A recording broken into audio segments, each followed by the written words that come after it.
Est-ce que tu as déjà dessiné une route? Est-ce que tu t'es rendu compte de la perspective? Une route droite qui s'en va loin, loin, loin. Allez, je te montre, parce que des fois, je vois des erreurs, des trucs vraiment qui ne marchent pas. On y va? Alors, voilà, je demande comme ça, dessine une route. Et voilà ce que je vois souvent. Dire que la route s'en va loin, ça c'est une chose. Après, je demande, dessine-moi, par exemple, une barrière sur le côté.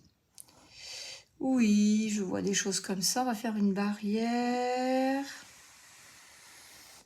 Et puis des poteaux, tu vois, des barres qui peuvent dépasser. Bon, mettons qu'on fasse des arbres de l'autre côté. Qu'est-ce que je vois des fois? Un peu un truc comme ça.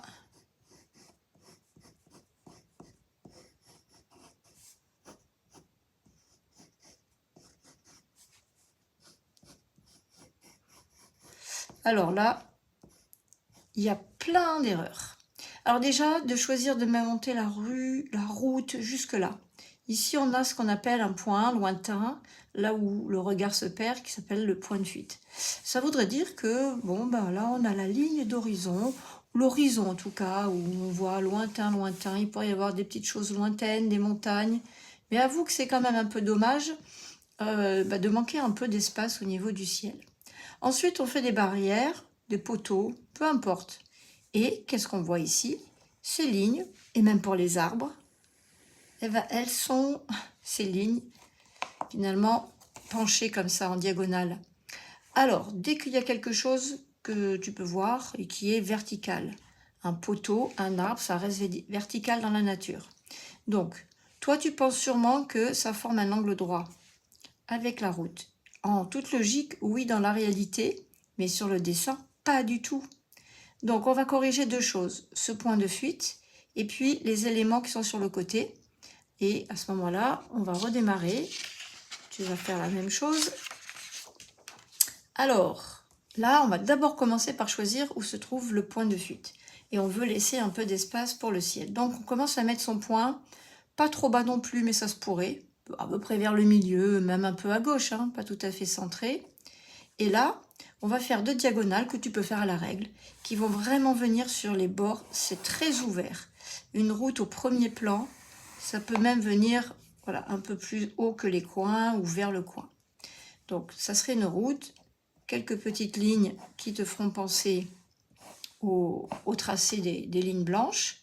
Et maintenant, on aura à l'horizon, dans cette zone-là, alors, c'est pas toujours une ligne droite, s'il y a du relief lointain, il peut y avoir voilà, des petites choses qui vont meubler et encore plus petit lointain. Voilà.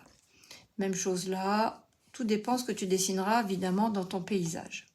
Déjà, on a de l'espace. Là, on peut faire un ciel, quelques nuages. On reparlera de la perspective justement par rapport aux nuages. C'est intéressant. Et là, la barrière, il faut absolument faire des lignes verticales. Alors, elles ne sont plus perpendiculaires à ta ligne de la route, mais ça va marcher.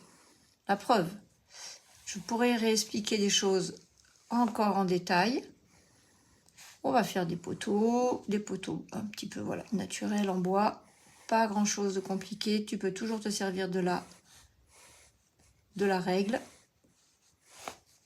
Ça marchera parce que ça c'est bien vertical, de même un arbre, alors au bord ou pas tout à fait au bord. Et celui-ci, il s'élève bien à la verticale. Alors il s'élève, oui, il peut prendre beaucoup de place en hauteur, hein, parce que quand il est proche, ça peut même monter, déborder de la feuille. Voilà, beaucoup de feuillage. Et puis un autre plus loin, bien vertical aussi, mais un peu plus petit. Alors aujourd'hui, je veux que tu retiennes, le point de fuite, il n'est jamais placé tout en haut de la feuille, ça serait dommage, on n'a plus d'espace pour le ciel. Les côtés s'ouvrent beaucoup sur le devant de la route, et les lignes pour dessiner des poteaux, des barrières, des arbres, bien verticales. Je peux t'aider avec Kididro, c'est une application en ligne.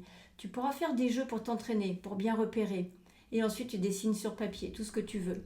Alors, en ce moment, Kididro, c'est en avant-première. va dans la description et clique sur le lien et tu vas découvrir. Il y aura donc en plus des cadeaux pour les dessinateurs. Je te laisse découvrir tout ça et puis je serai là pour t'aider quoi qu'il arrive. À très bientôt.